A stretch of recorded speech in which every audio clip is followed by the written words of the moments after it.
Hello guys, what I'm going to show you today is how you can add videos to GoHighLevel. Now this is going to be especially useful when you have like a website or funnel and you want to add like a cool video in order for your visitors to know what you're talking about and be more engaged. Okay, so this is what I'm going to show you. First of all, we are inside of our sub account, not in the agency view but in the sub account. And I just want to go to the site section in here and I want to go to websites. Okay, this is the example that I'm going to give you.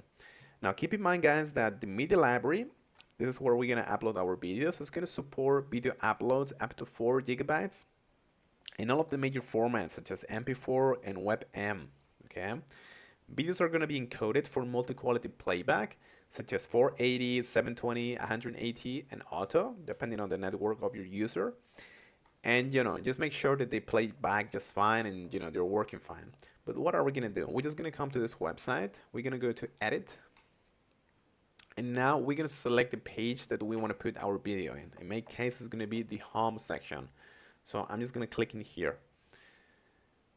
Just give us a second to load.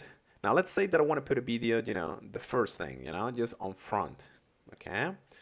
What I'm going to do, I'm just going to add something new to this page. Okay. So I'm just going to click on this button in here, add elements. And now I'm basically going to look for video in here.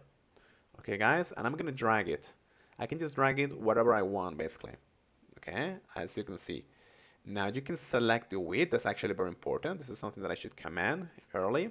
You can select a different width to be full, wide, or just full.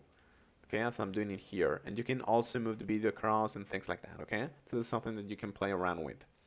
Now this is very important guys. GoHighLevel supports multiple sources for the video. You have YouTube, Vimeo, custom embed, HTML5 and hosted video. The most common for you is going to be probably YouTube and hosted video. Okay, the rest are not so common. So for YouTube it's actually very simple. You just have to paste in here the video URL where the video is contained. Okay, and you need to make sure that it's either public but not private. Okay, it can never be private. It can be hidden or public but never private. Okay, so that's something you have to make sure.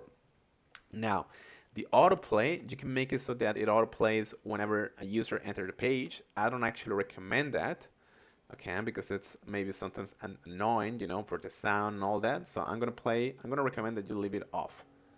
Okay, now you also have the controls, which you should also keep on, actually never off, because that way the user can actually pause it, mute it, and so on and so on. And you also have like different styles. This is where you can adjust the the visibility, how it's going to look, the border, and the size in general. Now let's go to self-hosted video. Here, instead of giving a link, you have to select the video. So this media storage is going to open and you have to upload a file from here, from your computer. Okay, so just click in here and just export the file. It's going to upload and you can just upload it now. You can also select a thumbnail, which is going to be a picture, and it's the same thing. You can upload the picture from your computer, or you can import it from Google Drive if it's an image, or you can also generate it with AI using a prompt. Okay guys, and the options are pretty much the same. You have the autoplay and things like that. The thing is that here you also have like more controls, like allow play and pause, allow playback speed control, so pending time, and so on and so on. If I enable all of these options, it's basically going to look like a YouTube video. Okay, it's going to be like the same controls as a YouTube video. So this is what I actually recommend. Okay, just enable all of the different options in here, so it looks like a YouTube video. Okay, guys. So yep, that's pretty much it, and thank you so much.